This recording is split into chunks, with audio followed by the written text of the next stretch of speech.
Hero Bradley Manning has finally been charged by the U.S. military for aiding the enemy. As you'll remember, Private Manning was arrested a year ago on the suspicion that he leaked documents showing a U.S. military massacre of civilians and to the notorious whistleblowing site WikiLeaks.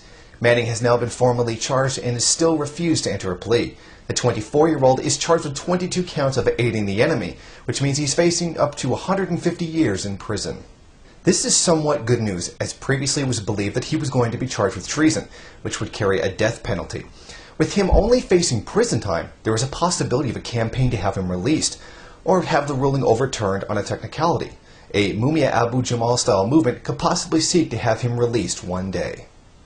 He is accused of leaking hundreds of thousands of military field reports from Iraq and Afghanistan and U.S. diplomatic cables between November 2009 and May 2010. The most embarrassing of these is the U.S. reports of civilians being massacred by U.S. soldiers and the subsequent cover-up. Mr. Manning has placed himself at great risk to release this information to the world. In a case of having aided the enemy, the prosecutor would have to demonstrate that an enemy of the U.S. state has taken hold of this information and used it to harm the country. Some have suggested that WikiLeaks itself has been declared an enemy of the U.S. government, and that alone is enough to have him charged with the crime.